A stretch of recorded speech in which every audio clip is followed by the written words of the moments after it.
Hello, beautiful vegans. Welcome to Empowered Vegan Show. Yes. Well, I'm very excited that we're here today. This show inspires, it's my mission that this show inspires and empowers vegans to live their best lives. Mm. I'm Mariquita Solis. Every week, I feature leading experts in the vegan and plant based world, sharing inspirational stories, practical tips, and empowering conversations.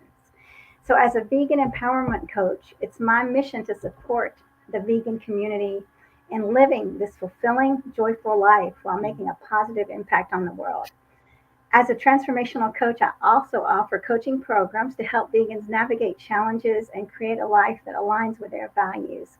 So, please welcome my guest today, Anne Piotrowski and Suzanne McAllister.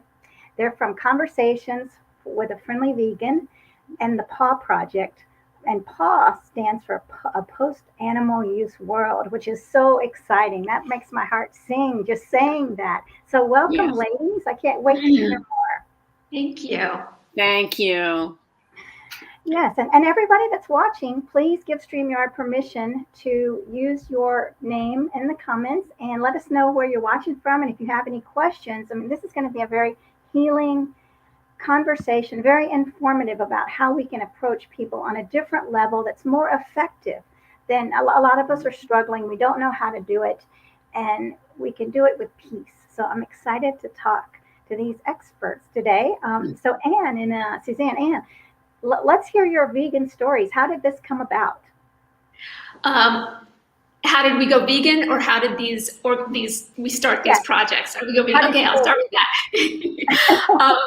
So I have been vegan since 2012, and I didn't expect to go vegan. I was vegetarian at the time, and my story really starts like before that. I went from omnivore to pescatarian, or to giving up red meat, and then to pescatarian, and then to vegetarian. And there were so many steps over so many years, and at each stage I kind of felt like that was it. That was my stopping point. I had arrived, and each time I was wrong. So what happened in 2012 is I was just going through something in my life where I realized that there was so much violence, and that hasn't changed, right? If you turn on the news, which I don't that often, but if you do, you can't get away from it. There was so much violence. There was a school shooting that year that impacted elementary school kids. My daughter was the same age as these kids, and I'm making a long story as short as possible here, but I was so overwhelmed by the feelings that came up with that, and just this powerful urge that I needed to do whatever little old me could do to try and make my daughter's life and her world more peaceful, and my own as well. And at the same time that I was having this kind of experience, I was reading a book, and in the book it had a chapter about animal agriculture and just the violence of it. And in my brain, those two things went together, and I said, well, if I'm serious about this, if it's really important, then this has to be a part of it. So I said to my husband, I think one night at dinner, I'm like, I think I'm going to try going vegan, and I'll try it for a couple of weeks to see how it goes. And I think it was like maybe the second or third night, I was like, I am absolutely vegan now. So and, he was pretty okay with it. He kind of, followed right along and was okay with it. I wasn't trying to pressure him or force him. I was just kind of letting him know where I was, but he knew what was going on for me and understood that. So that's that. And then at that time, I kind of anticipated that there would be a learning curve, that I would need to learn some of the nutrition stuff and some of the replacement products and to help me transition. So I was prepared for that somewhat. The library, even in 2012, was pretty well stocked with vegan cookbooks, so I could go and educate myself.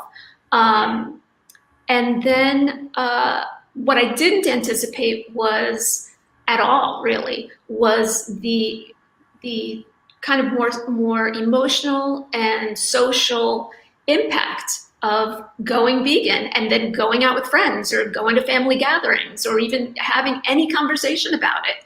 It felt so pressured and awkward and uncomfortable, and I was really upset because this was a pretty big deal for me. I always say it was like in the top 5 most important decisions of my life, like right up there with getting married, having a baby, you going to graduate school. It's just all these very important decisions in life. This was up there. So it didn't feel very authentic of me to just not be able to talk about it at all. So my professional background is in counseling. So I was a professional counselor, and my counseling brain kind of went to work to figure out what are the dynamics that are going on here? What is actually happening? Why does this feel so terrible? And eventually kind of spent a lot of time, maybe a year, like really investing time in researching this and trying to understand it, and then testing it out in my own little family circle. And one day decided, I'm going to go out and like market test this. I didn't use that word at the time, but that's what I was doing. I went and did a table at a peace fair, and I just had a sign that said, "Hello, how about a conversation with a friendly vegan?" I had no idea if I would ever do another table in my life. I just was doing it to go and test it out. I said, I've come up with these ideas of how to talk about this important topic in a way that's connecting, not alienating or uncomfortable. It could be a little uncomfortable sometimes, but uncomfortable in a good way, if you know what I mean. Like things can be uncomfortable in a good way or bad way. And I was so glad that I did that, if for no other reason than that day I met Suzanne McAllister. She was doing a table right next to my table because they lumped all us vegans together. And, when she started to really ask me about it and ask me to articulate what I was trying to do, and we had many more conversations after that day, it started to become more clear that this was something that could be very helpful for other vegans who might be experiencing the same thing. And we've been kind of working together ever since. And then a year and a half ago at this point, Suzanne, would you say we co-founded the PAUW project, the Post-Animal Use World project, to really help people develop and explore their vision of a post-animal use world. Suzanne, she'll introduce herself, but her background is as a psychologist. And so we both have these kind of brains, and we believe that to make something a reality, it's important to begin with a vision of what you want that reality to be. You want me to hop in here? Hop in, go for it. I'm talking way too much already. So I'll just step back and tell you a little bit about my journey. As Anne said, I'm a psychologist, and I became vegan in 2005. And it was as a result of reading a chapter in a book called Fast Food Nation, which I read not because I wanted to learn about factory farming or veganism, but there happened to be a chapter in there, just like Anne was saying, there was a chapter in the book that she read about how animals were treated. And, I was gobsmacked. I thought, I cannot believe this is what's going on, and how did I never think about this before? So that was in January of 2005, and as Anne described her journey, mine was somewhat similar in that it took me a little while to catch on about the dairy industry. And so cheese and milk in my coffee were the last to go. And I remember it's so interesting how denial kind of slips away, but it doesn't fall away all at once, or at least for me, it didn't.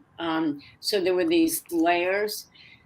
but it was about 6 months later that I had educated myself about the dairy industry, and at first I thought, well, the cows don't have it as bad. They're not getting killed. Well, they are getting killed, and most people who are listening to this probably know about how they're treated. And I was also shocked that becoming vegan was not that difficult because I was so motivated. There was no turning back once I made the decision. And when people ask me, was it hard? I say, not at all. What was hard, that was totally unexpected, was how people responded to me and the pushback. And in some cases, people being downright hostile to me. And I am not a militant vegan. I never force it on anybody. I never question why somebody is doing what they're doing. So it wasn't like I was generating this. It was merely the presence of a vegan and my not eating the way I used to. So I was really flabbergasted. So fast forward probably 6 or 7 years later at this fair, this peace fair that Anne mentioned, and I saw Anne sitting there, and I thought, this is brilliant. It's so simple. Conversations with a Friendly Vegan. It's basically announcing to people that we're not hostile. We're not judging. We are not telling you not to live the way you're living because, hey, I was 55 when I became vegan. So I had 55 years of eating the way most of us are raised to eat. I was tabling there for an organization called Vegan Spirituality Group of Philadelphia, which was a godsend for me when I became vegan. And just by happenstance, I met the founder of that group. And so got involved with them. And that's who I was tabling with when Anne and I met. So when I saw what Anne was doing, I just thought, this is like manna from heaven, to be able to connect with somebody who I think was getting where I was, which is the difficulty of being vegan in a non-vegan world. Yes, it is a shock. And it's a shock when you realize that just being a vegan is threatening, like you were saying, to people. Yes. Suzanne, and Fast Food Nation was a book also that I read, and I remember just being so impacted. Like, what really stuck out for me in that book was the treatment of the workers in the factory farms, Yes. the horrible injustices, that they were treated just as bad as the animals. I mean, in a Yes. different capacity, right? I mean, that might be arguable. They're still alive, but I mean, just the trauma that they endured. It was a daily trauma, just like the animals. And then if they had injuries, that was it. Too bad. They're out That's of right. here. It was sickening. So. And many of them, I think, are undocumented, which is why they are willing to do that kind of work, number one, and withstand the abuse. I've often wanted to reach out to that community as a psychologist and talk to them about, what is this like for you, so that they have a place to go and talk about the trauma. But then they've got to go back in the next day. So I don't know how you do that. But yeah. Yeah, it's really not just an animal rights issue, but a human rights. I mean, it's everything. It's where everything's connected. So how we think that we could separate one part from. Correct. Yes. It is. It does speak to that. It does speak to that difficulty. I mean, that in a big way says why it's so difficult for us to be authentic, be honest about the way we see things.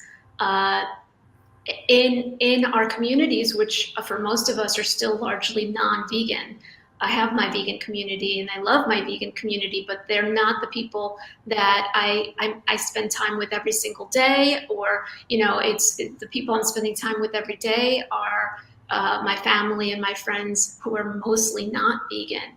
Or the people that I just come across in, where I'm out in the world.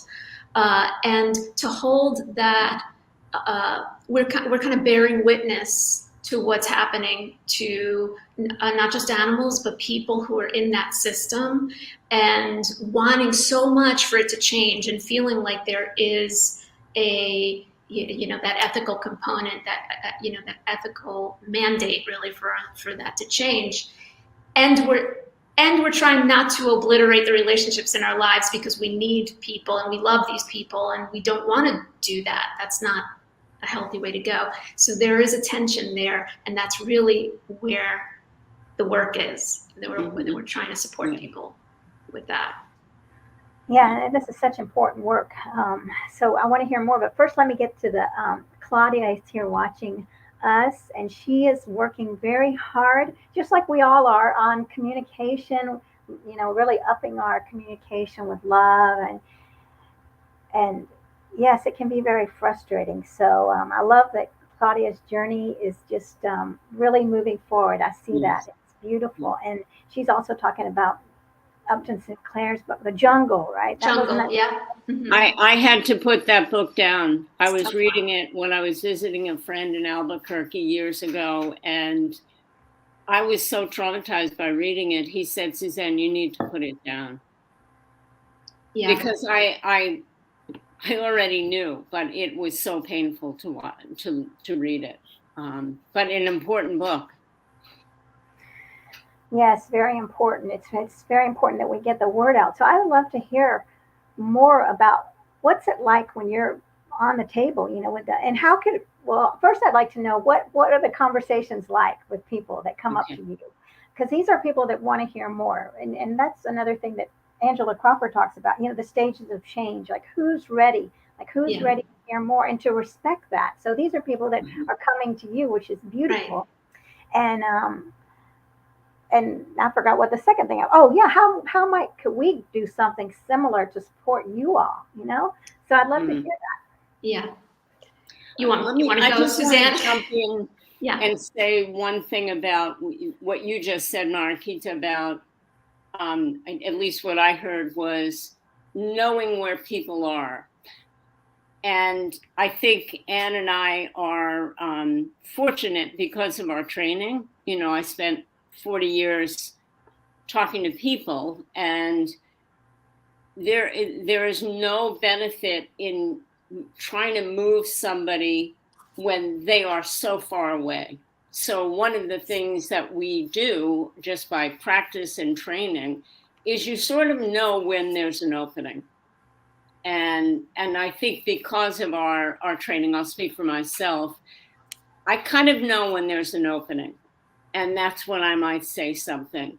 But I almost always let the other person take the lead. But it's striking a balance, noticing when you think somebody is open to hearing something and maybe saying something rather than just putting it out there. Now, when we're at a table, it's obvious people are approaching us. So there is some openness. When I'm just going about my daily life, nobody is approaching me to learn about veganism. However, I'm so grateful that Anne and I have these organizations, because when I talk to people and they say, well, what do you do now that you're not working, as a psychologist anymore? I can talk about these things. And very often eyes glaze over. They don't want to, get to know it any better, but that's all right. I've planted a seed, and in some cases people are interested. So it really is kind of gauging for me, and this is the way I operate. There are other people who do fabulous work who are far more assertive and get out there, and, Earthling Ed, he's willing to mix it up in a great way. And other people who do, what is the one with the cube of truth? They are also far more assertive. But I think everybody has to do what they feel comfortable with. And what is your gift? And how can you use the gift that you have? So. Yeah, I appreciate that because, when I was trying to say, if I do vegan advocacy, I'm not just vegan now, but I want to get out in the world and do some kind of advocacy. I want to at least do it in a way that resonates with me or what I feel I have to bring to the table here. Because if I tried to just replicate what like Earthling Ed does, it would probably fall flat. I don't have that personality.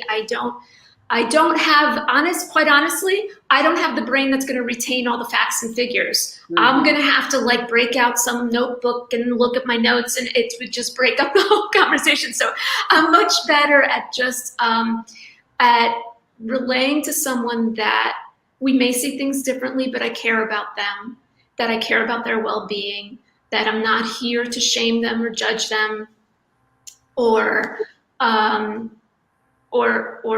kind of coerce them into doing something that they don't want to do, that I'm really inviting them into a conversation. And I do use the word friendly in there, and I want to make it clear that I'm not implying that vegans are generally unfriendly. I'm playing with that idea to get non-vegans to come to the table because they think we're not going to be friendly. So I didn't want anybody out there. I think, in my experience, the vegans I've met are wonderful. But speaking to what you said earlier, Mariquita, too, that yes, one of the things about the conversations with a friendly vegan approach is that everybody in the conversation is a willing participant. So we're talking about connected conversations. That's separate from protest. It's absolutely appropriate sometimes to get out there and have your sign and yell and be a presence in the world that is sending a powerful message. That I absolutely support that as well. But what I'm talking about is something that you do in your daily life with the people in your life, where you're prepared to speak truth as you understand it, to be authentic, to be honest, but in this way that really values the connection and the relationship and holds true to that relationship. So let me just hop in and say one of the things we do is we do a meetup usually once a month, and it's open obviously to the public, but people come in and they often are describing experiences that they have had recently or in the past where they felt like I didn't know what to say. I didn't know how to respond to this. And Anne is really excellent at this. And one of the things I've learned from Anne is it's okay to feel uncomfortable. And in fact, if you feel some discomfort, it's probably a good sign. It means you're moving out of your comfort zone a little bit in terms of maybe taking a risk with somebody. So we're often role playing with people who call or on the meetup with us, and kind of practicing different strategies of what you might be able to say in a situation where you felt like, wow, that was a missed opportunity, or I don't like what I said. I think I alienated somebody. And it's really just a matter of practicing and getting more and more comfortable with what do we do in those situations where we realize this is a little risky for me to be saying this, but I'm going to do it because I want to be authentic, number one. And number two, the need is so huge. And as we know, the animals cannot speak for themselves. So we are there for them. So I have learned a ton from Anne in her approach to how do you have these conversations and stay authentic without alienating? And it's a tricky balance. Thank you, Suzanne. Well, it's true. It's right back at you. Yeah, so we do actually have one of those Zoom meetings coming up on May 21st at 4:30. It's an hour, and people, like Suzanne said, people come with their own, real life experiences of problems that they've had, and then we both really give them some feedback on what, how they might see that a little differently to ease that tension. I do have to say that discomfort, it's the good uncomfortable, where you're just putting yourself outside of your comfort zone and you're asking someone also to go outside of theirs. But it's more like I'm not going to make you uncomfortable by putting you down or berating you or retreating into my own self and being quiet. I'm gonna ask you to be willing to be a little uncomfortable as we become more honest with each other. There's a lot of listening involved too, because I know my story of why for 30-something years or 20-something years I was an omnivore, and then why I didn't go to just vegan once I learned a few things. It took so many years. The way I describe it, and we've talked about, Suzanne, is that people do need a certain number of priming experiences. So sometimes when we're out at the table and we're inviting people to talk to us, they might just do it as a lark. It's just like why not? I have 10 minutes to kill. Let me try to, let me see what these vegans have to say. And I don't care why they come up. I really don't care what their motivation is. It's just a matter that they come up and talk to me. But they're not the thought that they're going to go away and become vegan. It's a little silly. But what it is that if we're a priming experience for them. Now they've met a person who's vegan who they can ask any question, and there's not going to be an argument about it or any over the top tension. There might be a little tension, but not anything we can't handle. And then maybe that door is cracked to be able to peek in and pursue that knowledge a little bit more. And the next time they come across somebody else or us or whatever that has to do with being vegan or veganism, then they're not quite as close to the idea, maybe. I hope. So yeah, that's very true. And I'm not sure who this person is, but they're saying, well, shoot, I love that priming experience. Yes, and that's a great way to look at it. That lets go of any outcomes. Yes. You're not attached. Like a lot of times, I know I will make up like, here's what's going to happen. I'm going to say this, they're going to say this, and then I'm going to go home happy. And then I get very disappointed when it's like, you didn't say what I thought, what I wanted you to say. Don't you know that? You mean there's no script for this? It's like, you messed up big time, and now I'm angry at you. So yeah, I love that, what you're saying. Yeah. But you know what? I just got into a conversation with someone in my Facebook group who I was saying, we've got to be respectful and understanding, compassionate when we talk. And so the thing came up about judging, but sometimes we have to judge, others. Sometimes we can't have respect for others. And what would you say to that? That let's say people that laugh and say, well, I'm going to eat, I'm going to just eat. Oh, I love eating bacon. Or like when I was in the parade, someone was yelling, oh, I love bacon. And I said, I used to love it too. But what would you say? I mean, I still respected that person because I used to be that person. What would you say to that? Why? I mean, do we need to respect everybody? Do we need to? Are there some people that need to be judged? Well, isn't it? I think we have to figure out what we're talking about when we talk about respect, because really, I don't have to get that person into a conversation. I don't. I mean, I'm really not looking to push somebody who's really closed off to the idea to talk to me. I really don't need that. There's plenty of people, believe it or not, who want to talk to me willingly without the snide comments, and to really have an honest conversation, an authentic, real conversation. And those are the people. I joke that I skim off the top. I'm not looking for the ones that are really far off in that. Those are the ones that, that person who drove or walked by and said that, I think that was an amazing, great response. I used to too. And then maybe something clicks that, oh, okay, you know, these people are just on the other side of something, and I, you know, that might stick with a person versus if you had just given them the finger or something, which might give it, you know, then they would be like, see, all vegans are, you know, fill in the blank. I think that's wonderful. Yeah. When and I think we've all had those experiences where somebody throws out something. It's almost like a gotcha thing. Can I get a rise out of this person? And I remember reading Carol Adams. She has a number of books. She's the one that wrote The Sexual Politics of Meat like 30 years ago. But she also has a book called Living Among Meat Eaters. And I have never forgotten this. She approaches any non-vegan as, how did she put it? People who are, I'm blocking on exactly her words, but almost like they're defended against it.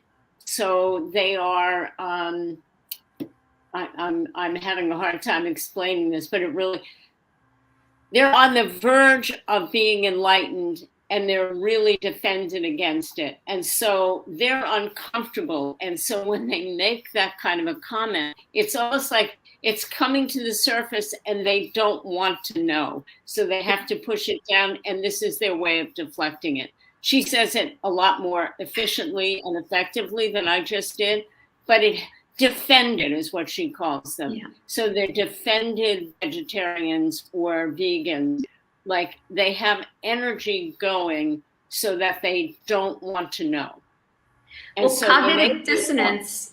Yeah, that's cognitive dissonance, right? So cognitive dissonance isn't the people who are totally blind to all the issues. It's the people who have a little glimmer of something that's gnawing at them, that's starting to gnaw at them, and that creates a dissonance. There's what they are starting to know and understand and accept, and there's the way they've been living their whole lives, and it's creating this tension that really feels quite unbearable sometimes. It's so uncomfortable that their reaction without being totally conscious of it, their reaction is shut that down.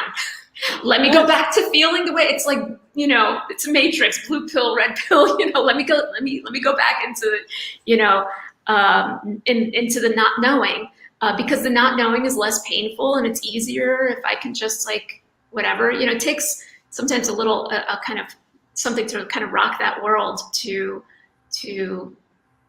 move from that space. But yeah.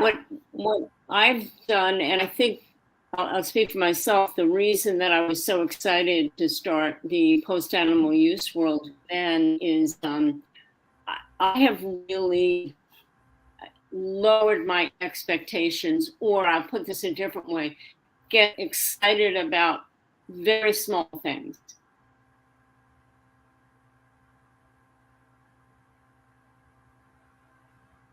Oh. Let's see. I have a feeling Suzanne will be back with us in a second. Okay. I was like, was she frozen for everybody? Just for me? Yeah. Oh, here we go. She's back. I froze. Yeah. So anyway, these are people who love meat like every meal. And there were probably 10 of us, a lot of little kids and 6 or 7 adults. And one of the guys has decided, he's an engineer, and he's decided that eating meat is inefficient. And so he could care less about the animals. But for him, he realized, why are we growing food and feeding it to the animals and then we're eating the animals? Why not just cut out the middleman? Well, and the fact that he said this at this gathering, I know that people are very aware that I'm vegan. They may never say a word about it, but comments like that happen, and I realize, oh, okay, he's saying this because it's a way to sort of connect, and also he knows he's got a kindred spirit. So it's little things like that that I find, and I come away and I think, okay, that's a little bit. He may go back to eating meat, who knows? But I And also I just realized my very presence at gatherings where people know, either they say to me, you have to bring your own food, or with vegetables, they have to think. It isn't just easy. They actually have to stop for a moment and think. And I look at that as progress, positive. We're interrupting the natural order of things. We're disruptors for sure, but very gentle, kind disruptors. I love that. Yeah, I love that also. I mean, celebrating those tiny steps, because those are big things. We just don't know. They are. If there's a shift with one person, I mean, there's another person that's causing a shift every time they go out and eat, right? Yeah, exactly. I don't. Yeah, not to underestimate that. I think we often, unless we feel we've got a convert, that somehow we're not doing enough. But I don't think that anymore. After 18 years, I see these little things as very significant. And I just want to say one last thing, and I apologize, Anne. That's okay. One of the reasons that I love the post-animal use world is we start from the premise of people imagining it. And so for people who have never, ever thought about, well, what would that be like? So it's a very positive thing. So we're just asking them to imagine it. We're not asking them to actually do it, but even imagine it. Because unless you imagine it, I don't think it's ever going to happen. So it was another way for me and for Anne to do something that is, so for me, a very positive take on things, and very optimistic.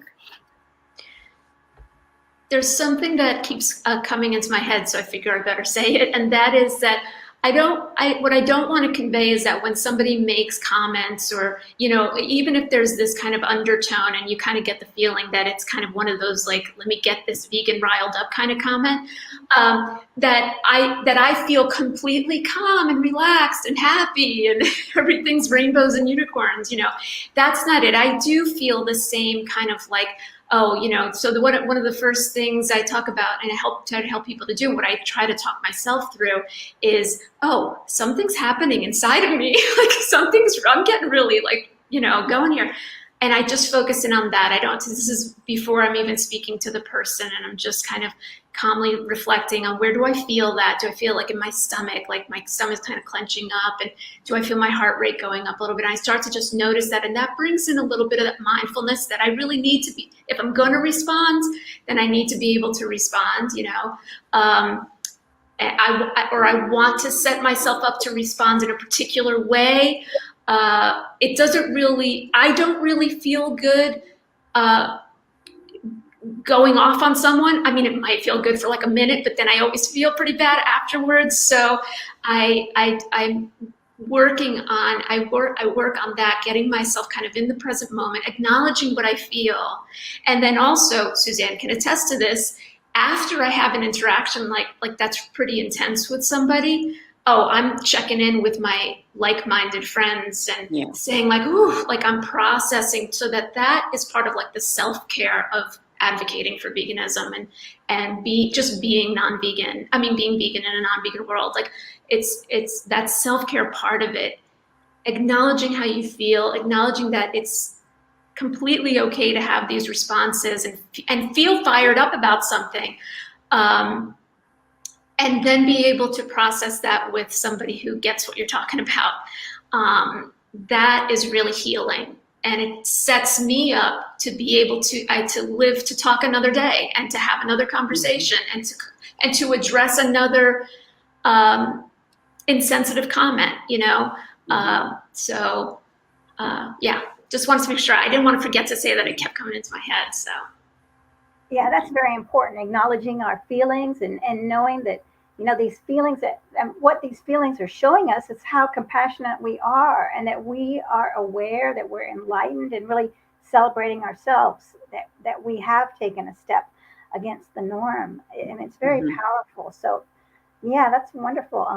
And that's very important. So And we do have some more comments, and we've got Claudia saying, this is a problem when discussing with meat eaters. When they say it's yummy, I become really furious. So it's a good question to ask, how to react in that. How to react in that situation. I love what you just said about this, Anne, but could you go a little bit further? Yeah, sure. So one I just want to say there, again, just what I just said, like acknowledge you're feeling furious. So you might want to like explore that a little bit more and see what's going on for you, what comes up for you. That's just your own kind. I keep a journal dedicated to this kind of stuff, and it helps me to kind of work through it. And then the other thing is like, there's nothing prescriptive about the approach. So I'm going to give an idea, but it doesn't mean you can't it's really just to spark your own ideas of what you might want to say. But one thing has come up for most vegans a lot.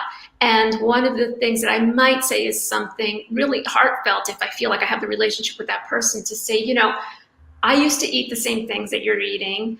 And then what dawned on me is like, what you're seeing as something on your plate, I see as someone, someone. It's not something to me anymore. So it really kind of feels terrible to me, and then to be able to ask for what you want, and say, because I used to eat what you eat, and I know what you're saying, and I used to think the same things were yummy. You're finding that common ground and that bridge, that connection, and then being able to say that you don't see it that way anymore. And if what you want is for them to refrain from saying that, you can ask for that. The trick is that if they say, I'm going to say what I want, then this is a lot of like nonviolent communication stuff that is woven into this. And it's really, you can't punish them for it, because then you're not making a request of them, you're making a demand. And we're trying to frame it as, if you punish someone if you're asking them to do something for you, then the options, it can't be just one option, like say yes or else. It has to be like, if they say no, then you say, okay, then what I'll do is I'll leave the room. Like, I'll take care of me. It's okay. I'd like to spend time with you and chit chat, but I know I hear you, and I will take care of me. These are complicated relationships, so that's just one way to say. It really is highlighting like that. I used to see that hamburger on my plate as something too. I did not connect it with a living, breathing thing. It's just when you look around, and it's something that I wrote recently about how it's amazing how many previously living, breathing, beings that we have turned into inanimate objects, and we don't need to.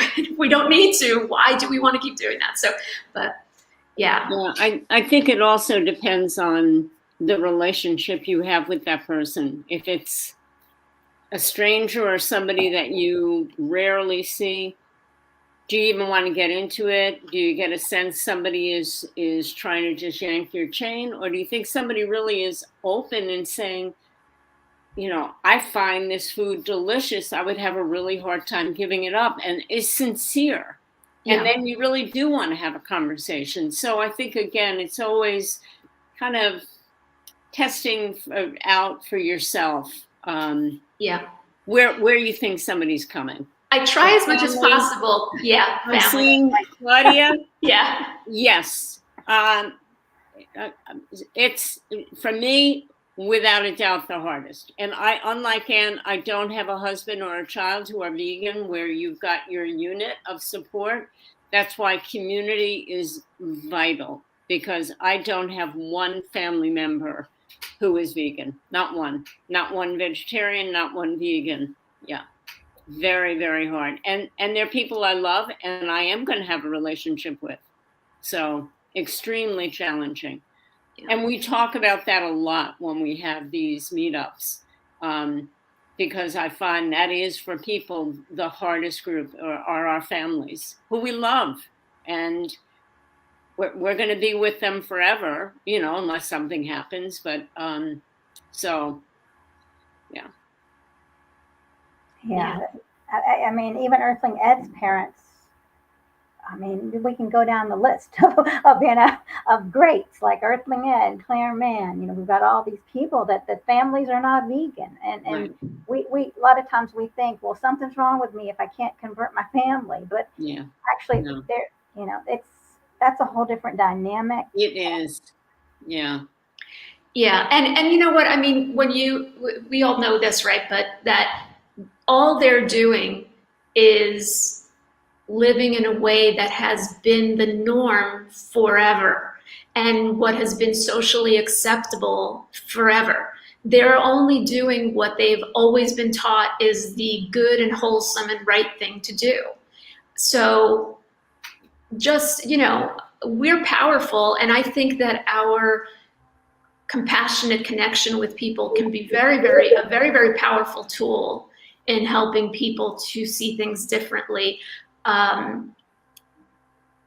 If I could make it a faster process, I would. I don't think it's a fast process. I think that we're working with not just years and years of ingrained thought, but hundreds, thousands of years, of generation after generation that pass down thoughts and traditions and customs and, just so many things. It's very deeply rooted in our culture and cultures all around the world, not our culture. So, yeah.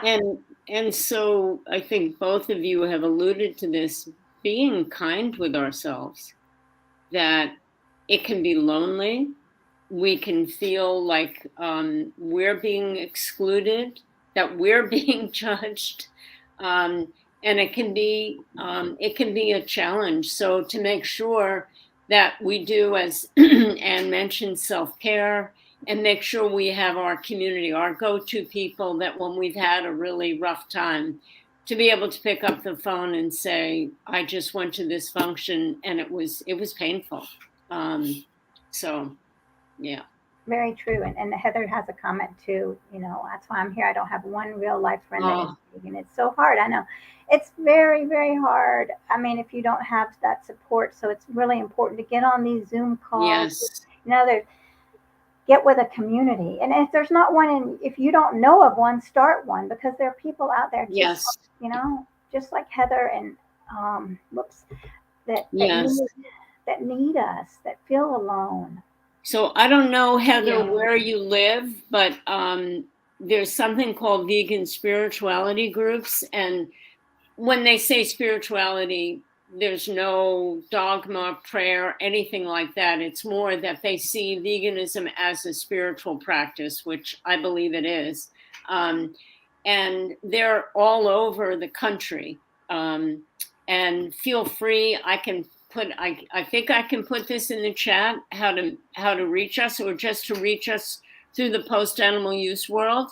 I don't know whether if there is one in Minneapolis, but Heather, I'm happy to try to connect you with people or connect you with that organization and help you start one if you want to. So how will that work, Mariquita? Is there a place to put our contact information? Yeah, it should be. I should have put it in this description, but you can definitely tell everyone. You can just connect with either me or Anne at Suzanne at PAUWproject.com or Anne at PAUWproject.com. And that's PAUW project.com. Or just go to the website and there's a way to connect with us there. Right. Very, very important. And Heather's saying it's her spirituality. You're right. I mean, it's how can veganism not be linked to spirituality? It's mine. It's mine. Yeah. Yeah. Yeah, it's beautiful. So, tell us more about the Compassionate Commerce, the PAUW project. Okay. Do you want to go into that, Suzanne? Sure. Well, I said a little bit about it.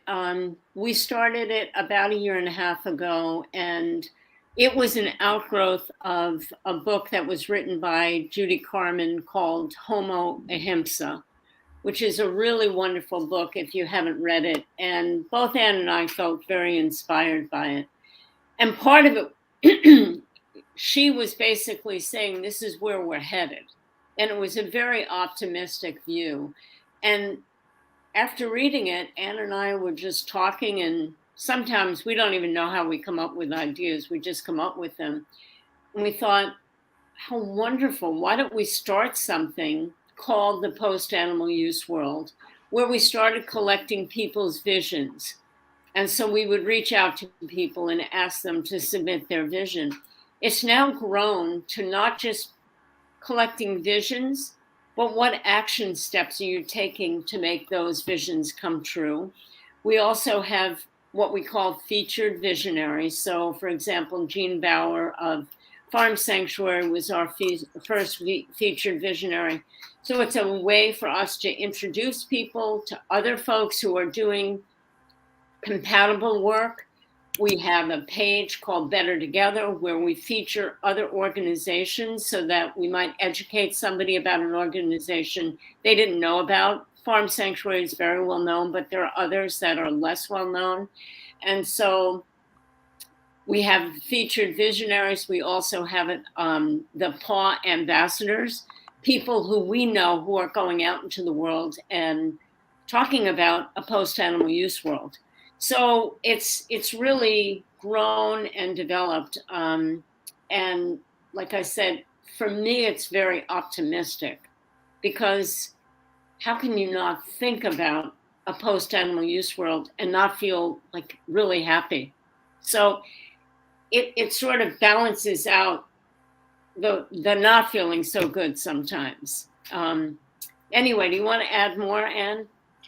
Only that sometimes this hasn't happened that much, because obviously there's some things that people are vegans are generally attracted to this kind of thing, but it's not restricted to vegan people. We have had a couple of non-vegan people who have contributed a vision, and sometimes that is, I think this would be difficult, or I don't, it's not all, here's what's going to be great, but it's like when I think of a vision, or this might be something like a non-vegan person might say, it's like when I think of the vision, I think I would really miss something, fill in the blank. So, but that's okay. I mean, we're here to explore the ideas, but that person is now thinking about it. You know, they're kind of thinking about it, and then hopefully, if they're part of our community, they're seeing responses to that and what other people say. So it is about it's like, it started out just people sharing their visions, then it became the action thing, like you said, Suzanne, and then how can we support you doing that action, or, you know, so it's vision, action, and support. So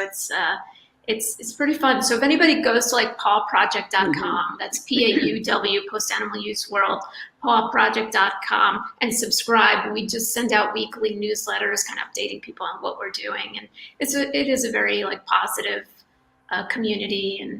And there's a link there if you want to share your vision. I mean, you asked Mariquita how you can support us. That's one way, is just letting people know about PAUW Project, just like we have let people know about we did it, because we were letting people know that we were doing this today. So that's all. This cross-fertilization is what I would like to see happen among any of us who are trying to promote a more compassionate world in whatever way we're doing it. Definitely. We've got to come together and help each other. That's the key here. Yes. And so, yeah, please hit subscribe if you're liking this. And if you're liking it, please share this with other people that are struggling. Let's get this word out. Yes. To help everyone. I know we all, there are times when we just want to scream because we've had a conversation with someone that, you know, even if like ones that'll attack me, right? And I didn't say anything. I still want to scream like Anne is saying. I still feel that inside, and I need support. I need to have someone to talk to and to process that with, and someone to share hope for me, and that, to know that that not everyone thinks like that. Thank God. You know, let's celebrate the wins, like Suzanne was saying too.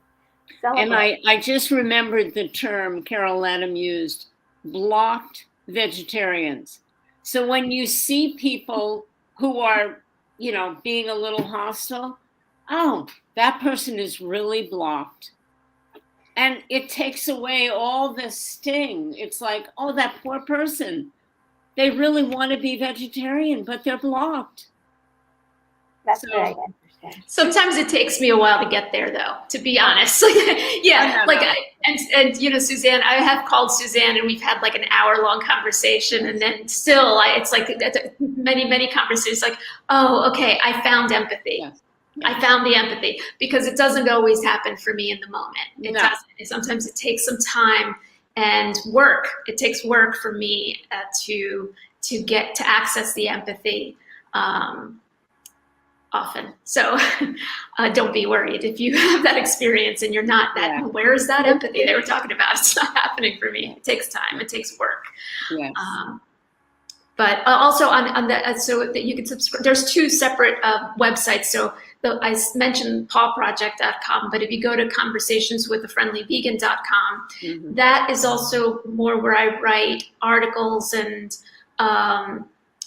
stuff pertaining to how to have these conversations and how to do this.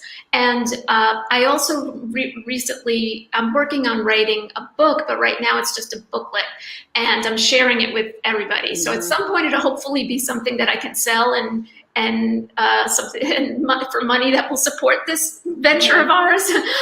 But for now, I'd like to just share it with anybody who subscribes. So that's just, you know, another incentive, a little incentive. You'll get a little freebie booklet, and it's just you know, a vegan advocate's response to the most frequently asked questions and comments. Great. It's extremely well done. Anne is a gifted writer.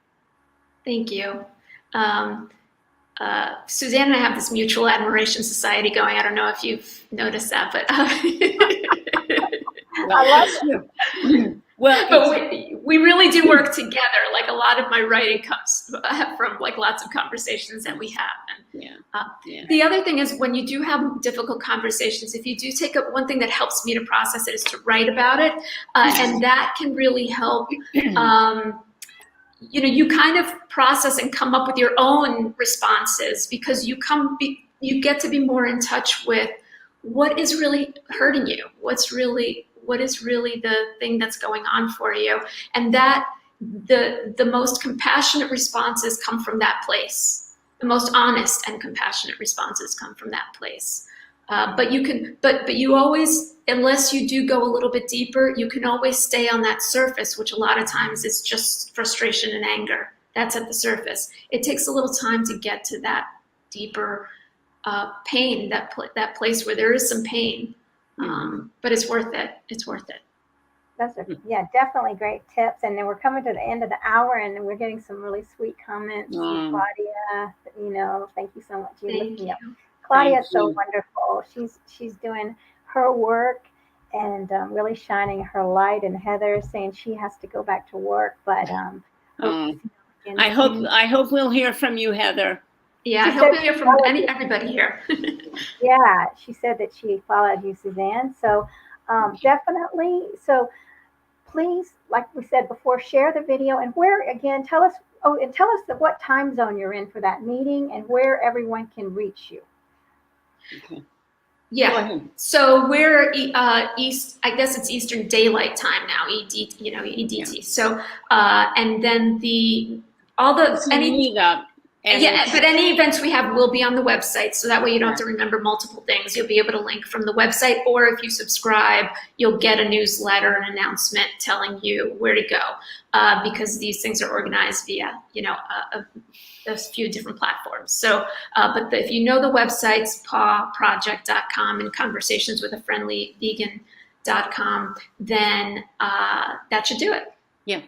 Yeah. And we'd love to see anybody come or just sign up and be part of our projects. We love it. And thank you, Mariquita, for having us today. It's really fun to chat with you. This has been fun. Thank you, and everyone, for watching. This has been very informative. I've learned a lot, and I knew I would. Isn't that nice? We learn from each other. That is one of the wonderful things about this community. And I feel like I just keep meeting more and more people and getting inspired by others. Yeah. I feel like I keep falling in love again and again. It's such a great feeling. Oh, that's nice. It is beautiful. Well, thanks everybody for watching. I'll do Namaste Vegan, everyone. Namaste. Namaste. Thank you. Bye, Thank everybody. you.